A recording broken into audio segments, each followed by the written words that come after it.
Welcome again, my dear students. Today we are going to start new topic, forces and laws of motion. See, dear students, in last chapter we have studied what is motion, and we also studied how the motion is described. Motion कसं describe केलं होतं आपण, तर आपण distance काय हे find केलं होतं, पोझिशन काय हे पाहिलं होतं, वेलोसिटी काय हे पाहिलं होतं, आपण ॲक्सेलरेशन काय हे पाहिलं होतं, वेलोसिटी टाइम ग्राफ पाहिला होता, यस, डिस्टन्स टाइम ग्राफ पाहिला होता. त्यानंतर आपण इक्वेशन ऑफ मोशनचे असे 3 इक्वेशन्स आपण पाहिले होते. सो आता आपण ह्या चॅप्टरमध्ये the cause behind this motion हे आपण आता शिकणार आहेत. So let us study what the things we are going to cover in this chapter. Yes, so let us have a look over the syllabus.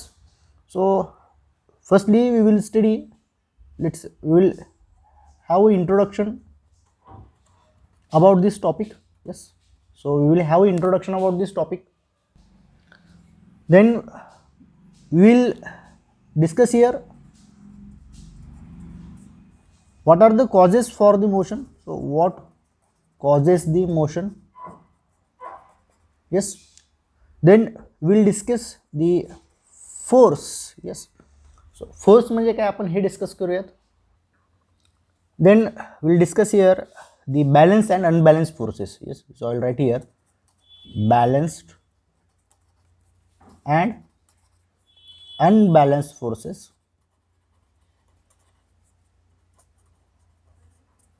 Yes, then the Galileo's idea of force and motion. So Galileo's idea of force and motion. Then we will discuss Newton's first law of motion. Newton's first law of motion. Then the Newton's second law of motion. Then we will discuss here the mass versus inertia. So this is very important concept, that is the inertia. Then the Newton's third law.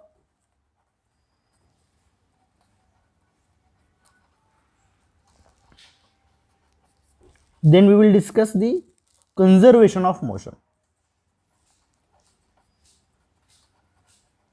Conservation of motion. So dear students, this will be the syllabus for the force and laws of motion. Yes, so introduction, then what causes the motion, force, what are balanced, unbalanced forces. Yes, Galileo's idea, Newton's first law of motion, mass versus inertia, Newton's second law, and third law, and the conservation of motion. Yes, so let us proceed to the syllabus. So see here what causes the motion.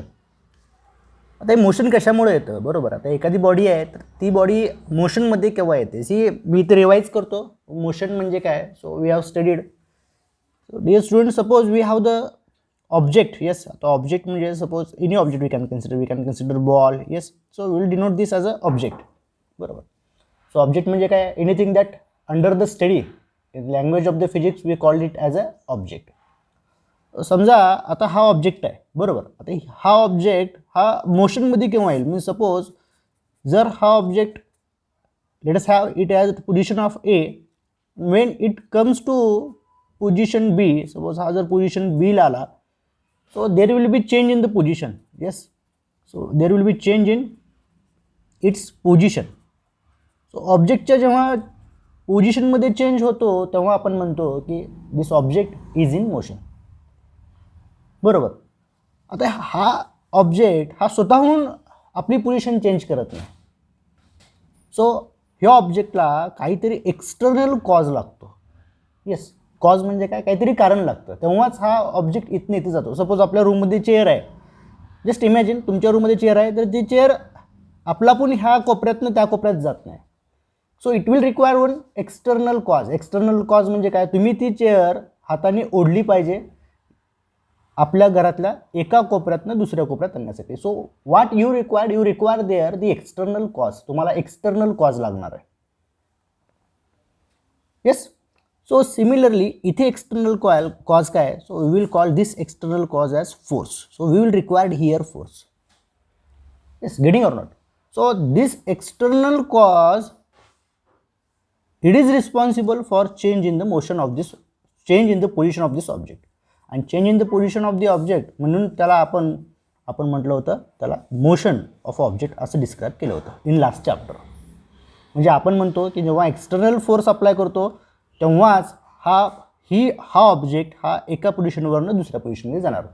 So आपण कुठला आत्ता एक example घेतलं होतं रूममधल्या चेअरचं, बरोबर. So similarly आता मी याच्यामध्ये लिहू शकतो की external force is needed to make a stationary body move. So what I can conclude here की external force is needed. External force हा गरज आहे. ह्या फोर्सची त्यासाठी गरज आहे to make a stationary body. Stationary body म्हणजे which is at rest. Yes, stationary which is not going to change its motion. So stationary body याला जर आपल्याला मूव्ह करायचं असेल so we required external force. काय लागतो आपल्याला, एक्सटर्नल फोर्स लागतो, बरोबर. सिमिलरली समजा मी आता आणखी एक एक्झाम्पल घेतो. सपोज आता हा फुटबॉल आहे, बरोबर, आणि इथे एक प्लेयर आहे. येस, आणि ह्या प्लेयरने ह्या फुटबॉलला समजा किक मारली इकडनं. आता तुम्हाला ह्या फुटबॉलला सपोज इकडे काहीतरी गोल पोस्ट असणार आपला. So this is the goal post. तर हा काय करतो, इकडून इकडं मारतो आणि समजा हा इथे एक प्लेयर थांबलेला आहे, बरोबर. याला आता काय करायचं आहे, हा बॉल स्टॉप करायचा आहे. तर हा स्टॉप कसा करणार, तो त्याने जसं ह्याने इकडनं किक मारली तो तसंही इकडच्या बाजूने काय करायला लागणार, किक मारायला लागणार. So when it comes to this side तो आता काय करणार, he is also going to apply a force from his side. हा पण काय करणार प्लेयर, हा पण फोर्स अप्लाय करणार.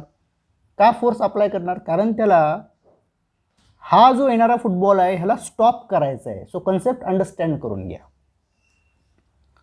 फोर्सने आपण एखादं ऑब्जेक्ट मूव्ह पण करू शकतो आणि अशाच फोर्सने एखादा बॉल जर येत असेल तर त्याला आपण स्टॉपही करू शकतो.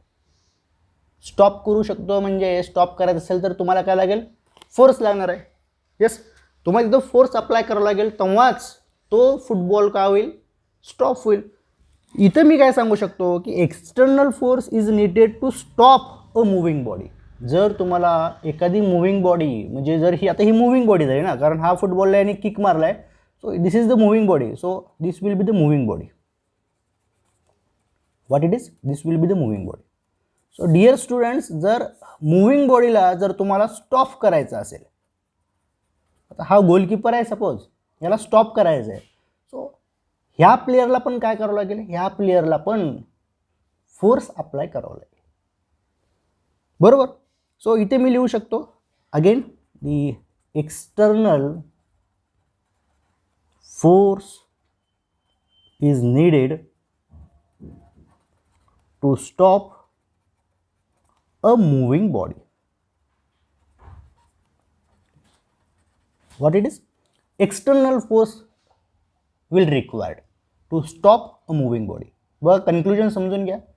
एखादी बॉडी जर आपल्याला मोशनमध्ये आणायचं असेल फोर्स लागणार आहे. एखादी बॉडी मोशनमध्ये आहे त्याला तुम्हाला स्टॉप करायचं आहे, again what you require the force. म्हणजे फोर्स हे दोन्ही बाबतीत आहे. फोर्स हे दोन्ही बाबतीत लागणार आहे. तुम्हाला बॉडीला मोशनमध्ये पण आणायचं असेल तर, आणि एखादी मोशनमधली असलेली बॉडीला पण स्टॉप करायचं असेल. So in both the case you will require the force. Yes, so this will be the causes for the motion. Now we will discuss here the different kind of the forces. Yes, so आता आपण पाहिलं की external force is required to move a body and also to stop a body. आता see what kind of forces this can be. आता हे forces कशा प्रकारचे असू शकतात. So the forces are also called as the balance forces and unbalance forces. आता balance forces का असतात आणि अनबॅलन्स फोर्सेस का असतात हे आपण आता डिस्कस करूयात. So let's see here firstly the balanced forces. Yes, so I will write here, see here firstly balanced forces.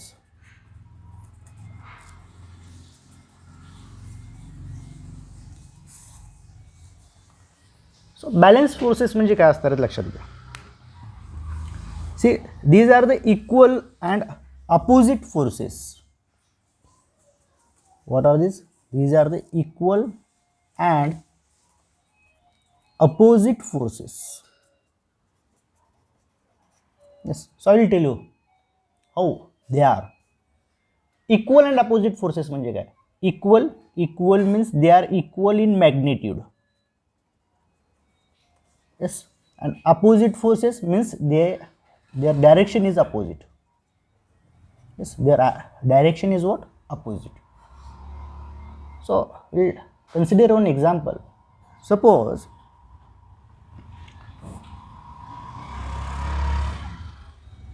मी इथं एक ऑब्जेक्ट ठेवला. येस, आता ऑब्जेक्टच्या ऐवजी की लेटेस्ट कन्सिडर हे लगेज आहे. येस, फिजिक्सच्या भाषेत आपण त्याला काय म्हणणार आहोत? ऑब्जेक्ट.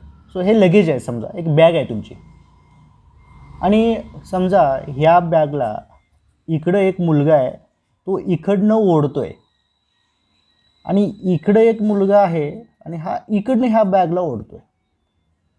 समजा हे दोन मुलं सारखेच आहेत. सारखेच म्हणजे त्यांचं वेट वगैरे सारखंच असणार आहे.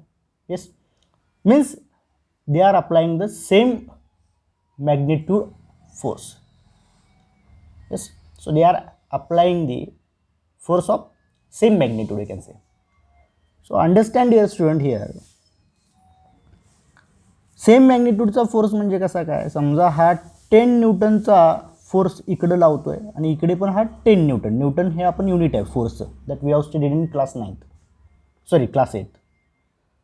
सो हा पण इकडनं 10 न्यूटनचा फोर्स लावतोय, हा पण इकडनं 10 न्यूटनचा फोर्स लावतोय. सो याला आपण म्हणतो की ह्या बॉडीवरती बॅलन्स्ड फोर्सेस आहेत. बॅलन्स्ड फोर्सेस म्हणजे काय. सी बॅलन्स ह्या गोष्टी तुम्हाला म्हणजे अर्थ लक्षात असेल. बॅलन्स म्हणजे काय असणार आहे.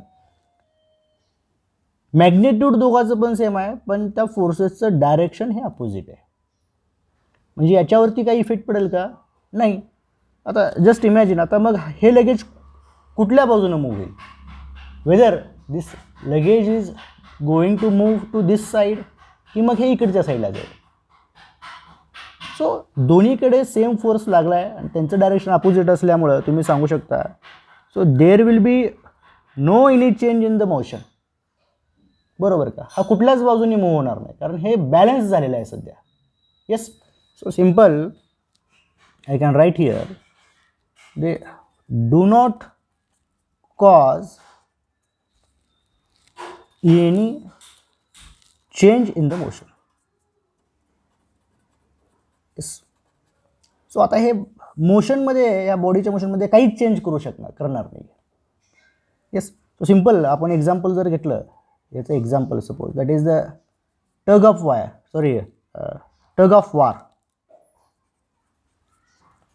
So this is the example, tug of war. Tug of war तुम्हाला माहिती आहे की असे मुलं असतात सगळे, बरोबर, 5-6 मुलं असतात. Yes, getting or not. आणि ज्याला आपण मराठीत म्हणतो रस्सी खेस, बरोबर ना. सो ही अशी रस्सी असते, गेटिंग. आणि अशी मुलं थांबतात आणि हा इकडं हे वळायला लागतात आणि इकडं हे वळायला लागतात. सो हे दोघंही सरकत नसतात, बरोबर. So this is the centre line. So this is the example of your balance forces. So what are the balance process. Balance process म्हणजे काय असणार आहेत लक्षात घ्या. कन्सेप्ट लक्षात ठेवायचा आहे, पाठ करायची काहीच गरज नाही आहे. बॅलन्स प्रोसेस म्हणजे काय असणार आहे, त्यांचं मॅग्निट्यूड सारखं असावं. मॅग्निट्यूड म्हणजे काय, ह्या बाजूने जर 10 न्यूटनचा फोर्स लागत असेल तर त्या बाजूने पण 10 न्यूटनचा फोर्स लागलेला असावा. इकडे 50 न्यूटनचा फोर्स असेल तर त्या बाजूने 50 न्यूटनचा फोर्स असावा. Yes, so magnitude of the force should be same. Getting or not. फोर्सचं मॅग्निट्यूड काय असायला पाहिजे, सारखं असलं पाहिजे. समजतं.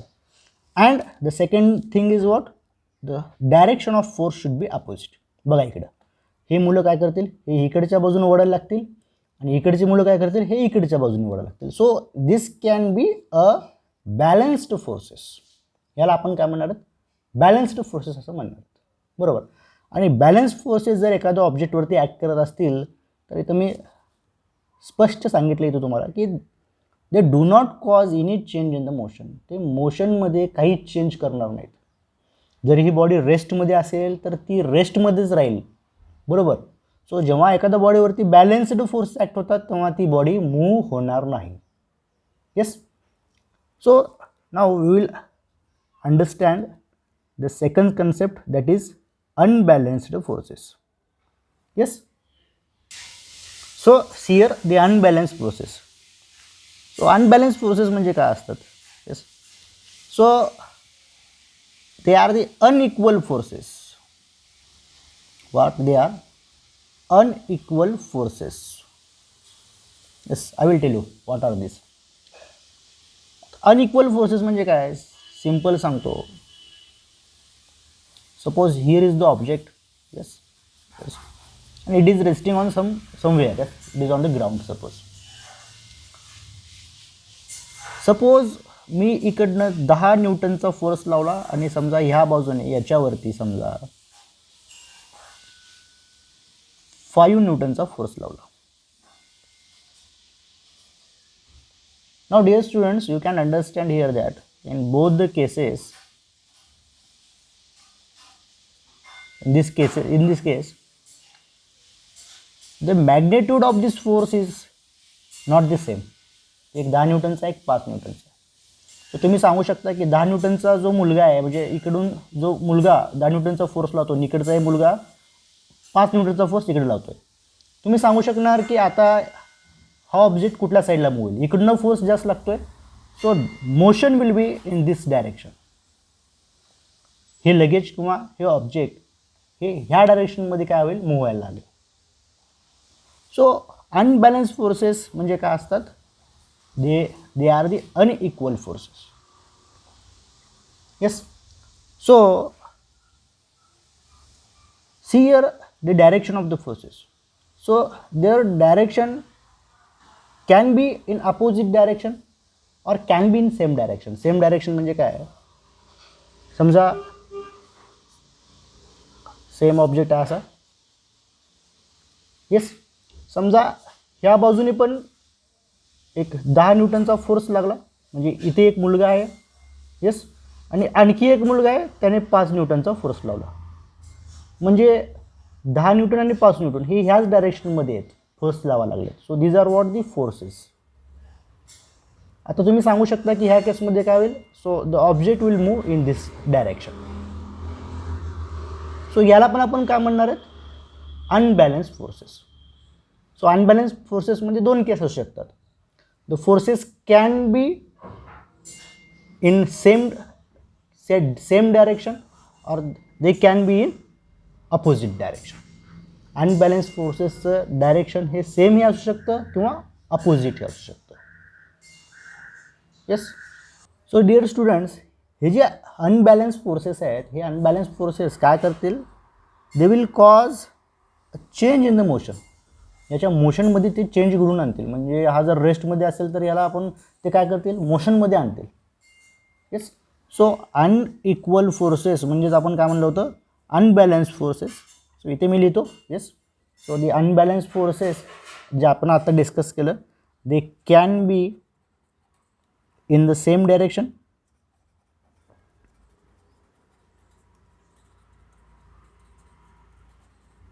or they can be in opposite direction. Yes. So same direction ची केस ही असणार, दोघी एकाच डायरेक्शनमध्ये. अपोजिट डायरेक्शनची केस कशी असणार ही. So unbalance forces they are unequal. Unequal means मॅग्निट्यूडच्या संदर्भात बोलतो आपण. So in terms of the magnitude. Yes. So in terms of the magnitude they are unequal. हा 10 न्यूटन, हा 5 newton. Yes. They can be in same direction or in opposite direction, and they causes a change in motion. They causes a change in the motion. So असं काय नाही की unequal forces म्हणजे काय, मॅग्निट्यूडचं तर आहेच. असं लेट अस कन्सिडर, मी आणखी एक एक्झाम्पल घेतो. समजा हा असा ऑब्जेक्ट आहे, इकडनं 10 न्यूटनचा फोर्स लागतो, इथं पण 10 न्यूटनचा फोर्स लागतोय. म्हणजे अनइक्वल फोर्सेस म्हणजे असं नाही आहे की 10 न्यूटनचा फोर्स आहे पण दोघेही सेम डायरेक्शनमध्ये आहेत. Yes, so therefore this will tend to move the body in this direction. So again these are unbalanced forces.